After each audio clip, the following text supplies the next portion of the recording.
ரஷ்யாவில் மருத்துவம் பயில சிறந்த ஒரு அரிய வாய்ப்பு. வெளிநாடுகளில் மருத்துவம் பயில சிறந்த முறையில் உதவுகிறது ஏஜே ட்ரஸ்ட் கல்வி குழுமம். மர்மமான முறையில் சூட்கேஸில் ஆண் சடலம் கண்டெடுக்கப்பட்டுள்ளது. இது குறித்த கூடுதல் விவரங்களை நமது செய்தியாளர் சிலம்பரசன் வழங்க கேட்கலாம். சிலம்பரசன் வணக்கம். இது தொடர்பான முழுமையான விவரங்கள் என்ன? இது குறித்து காவல்துறை என்ன நடவடிக்கை மேற்கொண்டிருக்கிறார்கள், சொல்லுங்க.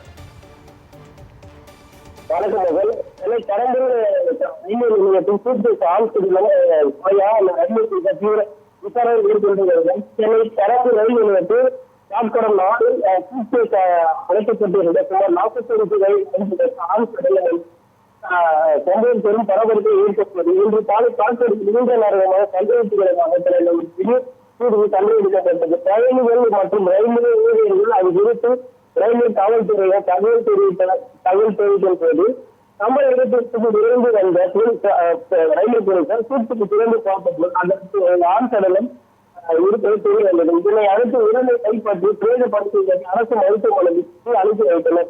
வெளியே இருந்தவர் இந்த பகுதியை சேர்ந்தவரா இல்ல வேற ஏதாவது பகுதியை சேர்ந்தவரா என்று விசாரணை மேற்கொண்டு வருகின்றனர். மேலும் இந்த நபர் கொலை செய்யப்பட்ட சூட்கேஸாக கொண்டு வரப்பட்ட அல்லது வேறு ஏதாவது காரணம் உள்ளதா வேறு சேனங்கள் ரயில்வே காவல்துறையிலும் விசாரணை மேற்கொண்டு வருகின்றனர். ரயில்வே நிலையத்தில் பொருத்தப்பட்டுள்ள கண்காணிப்பு சேவையாக ஆய்வு செய்து சூட்கேஸை கொண்டு வந்த நபர் அடையாளம் காணப்படுவது என்று தீவிரமாக விசாரணை மேற்கொண்டு வருகிறது.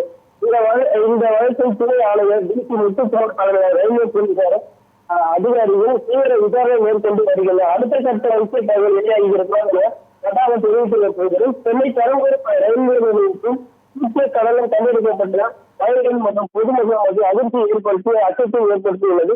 இந்த மரணத்தின் பின்னை குறித்து ரயில்வே போலீசாரும் தீவிரமாக விசாரணை மேற்கொண்டு வருகின்றனர். பெரம்பூர் ரயில் நிலையத்தில் சூட்கேஸில் ஆண் சடலம் கண்டெடுக்கப்பட்டிருப்பது தொடர்பான விவரங்களை வழங்கியதற்கு நன்றி சிலம்பரசன்.